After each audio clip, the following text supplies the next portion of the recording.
This is the name I have to use is Peggy Ann Dempsey Childers, married to Childers. I put this up a few days ago. I came here a week ago tomorrow, and I've put all this up on video, Facebook, and Instagram. I'm allergic to chemicals, and I don't think this is going here, but anyway, I'm going to try putting it up. I moved. It's political, and I made move from fumes, and well, it's deadly. My lungs right now are being ripped out of me. Last night I thought I wasn't going to live. So I'm going to put this up again because when I went out and they cleaned the room yesterday, I was gone an hour and a half. I came back, and that's when it was so bad. And during the night, I wanted to leave the door open, and I did at times, except that's dangerous in itself. So anyway, I wanted to show this again. It doesn't do any good. This has been going on. I'm run from place to place, and since I can't get an attorney and law enforcement's part of it, all the rules can be broken. There's health codes. There's everything that's broken, and this is they're doing to me. I could ask them to move me again. I stayed here earlier this year several times, lost everything I had, moved from room to room. That's what they do with me. And unless people care, everybody knows what's going on. I'm allergic to chemicals. My immune system attacks this stuff, and I've put papers and everything that's illegal, and nobody does anything about it except come after me. And it's because me being kidnapped, and I found out in '83 when I was flown out to Larry Flynt's, and I usually put the endorsement up that he did. I ran for Congress. I did a book about mind control, and it was called MD, A License to Kill. I had worked for doctors 75 till April Fool's Day of '80 when they almost killed me. And I was transported across the state line illegally to Huntsville, Alabama, where I passed a background check in May and worked for the district attorney. And the sheriff did the background check, Patterson, is required to work for the district attorney. And that's when Mark David Chapman shot John Lennon. And it's done in patterns, and some of these can be proven. And I had a letter from the FBI dated June the 23rd of '79, ongoing investigation, national security involved. Well, what's happened is ongoing, killing me.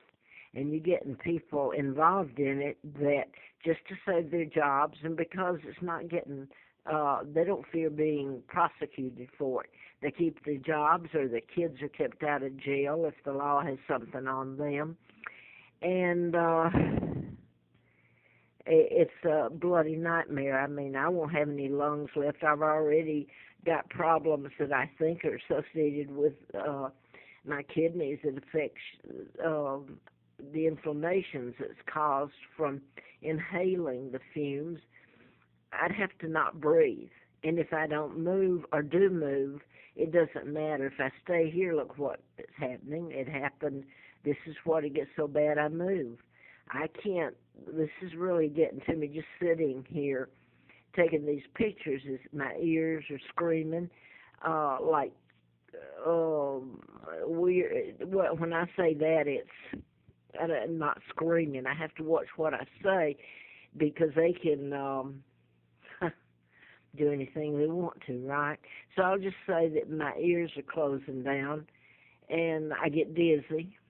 And besides the other, I can't. My veins are affected. I have to say this. It got so bad after I left yesterday and sat up there for an hour and a half doing my laundry and talking with a woman that's working up there behind the desk.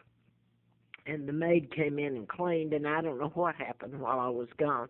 I know when I came back, it was so bad in the night, I thought I couldn't take it. And right now, I don't know the damage that's going to be done. And I'm going to have to get up and run. I'm paid till Tuesday morning.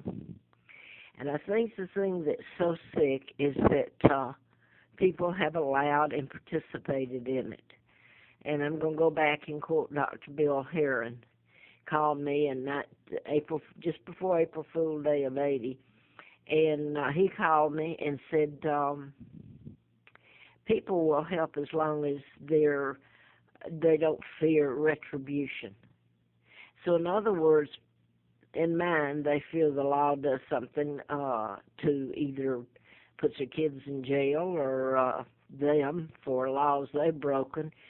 So they run me, and right now I can't, I'm in the worst shape I've been. Whatever they put in here, I don't know. I turn it on. It's so cold here. The last couple of nights, it's December in Virginia. It's so cold, and I can't turn the heat on. I can't even turn the fan on. I don't even have to turn it on. I've got a fan here trying to blow it away from me, the fumes that gush out. I don't know what they put in that's made it. It was already so bad I couldn't stand it, and that's why I run. And I go back and quote retired Virginia State Trooper Carl Barton when his wife dropped me off at Corporate Suites over near Tanglewood here, Starkey Road. This is how we run you with chemicals. And I stayed there and paid myself, they paid the security deposit. I stayed there 17 months sucking in fumes with this charade that went on you wouldn't believe. I do hope that it's put before a world court that has to look at it. And how do you make them pay? My health is gone. I don't even know where my children are. Haven't for a long, long time. I know that horrible things were done to them, all because I was kidnapped in who I am, who they are. And I can't even say my name. I even have birth certificates that the Brits told me to get. And they're marked through. The dates even marked through for the twins. And the families even admitted that the twins were dead. And I won't get into what happened to the real Peggy. I know what happened to her. I heard. I just didn't understand it when I was little and heard them talking. Of course, Carl, the male twin, they were born out of wedlock, and the mother killed them. And I had to call that woman mother growing up. Can you believe it? And the horror she did to me. But then what about these people, the Americans?